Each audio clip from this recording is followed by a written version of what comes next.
biasanya tuh kita selalu memikirkan hal-hal yang berlebihan. Kayak misal chat kita nggak dibalas 2 menit aja tuh kayak yang nggak dibalas gitu, kenapa gitu kan. Nah di sini kita bakal kasih tahu tentang hal overthinking itu adalah sebagian dari mental health. Nah ini kita akan lihat dalam pandangan Islam.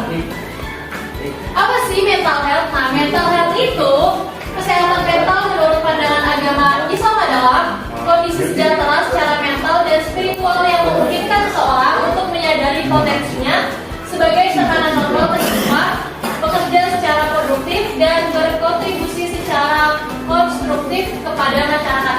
Nah jadi gampangnya itu mental health itu kayak gangguan dalam mental itu kan kesehatan mental.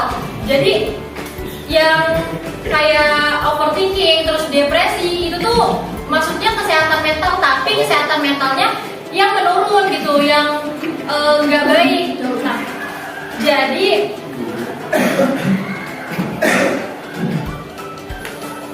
kalau misalkan di Islam mental health itu salah satu kebahagiaan dunia akhirat. Jadi kalau misalkan kita ngerasa diri kita bahagia selalu, pasti kan kita selalu produktif ya, kayak belajarnya senang, terus kayak main-mainnya senang, terus kayak pokoknya kita bersosialisasi sama orang-orang tuh bawaannya senang-senang aja gitu. Nah jadi mental health itu tuh menjadi kunci bahagianya kita di dunia sama di akhirat. Nah udah dijelasin juga di surat At-Talaq ayat 4, itu artinya tuh dan barang siapa yang bertakwa kepada Allah, niscaya Allah menjadikan baginya kemudahan dalam urusannya.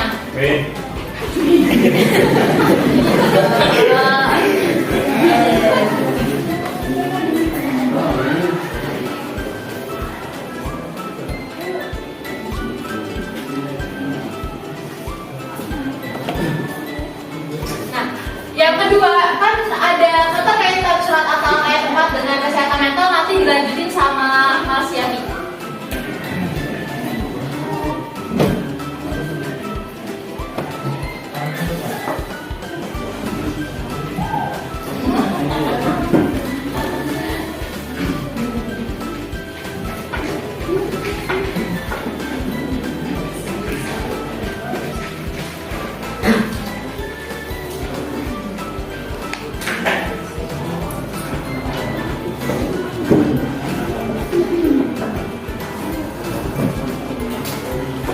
Di dalam surat At-Talaq ayat 4 ini tuh ada 3 yang dapat menjelaskan keterkaitan surat At-Talaq dengan kesehatan mental. Nah jadi di Al-Quran pun udah ada keterangan yang kesehatan mental itu ada kaitannya sama agama Islam. Nah yang pertama itu keimanan dan ketakwaan kepada Allah dapat memberikan rasa ketenangan dan kedamaian jiwa. Hal ini dapat membantu seseorang untuk menghadapi stres dan tekanan hidup dengan lebih baik. Yang kedua, keimanan dan ketakwaan kepada Allah dapat memberikan rasa percaya diri dan harga diri. Hal ini dapat membantu seseorang untuk mengatasi perasaan rendah diri dan tidak berharga. Nah, yang ketiga itu ada keimanan dan ketakwaan kepada Allah dapat memberikan rasa harapan dan optimisme. Hal ini dapat membantu seseorang untuk mengatasi perasaan putus asa dan tidak ada harapan.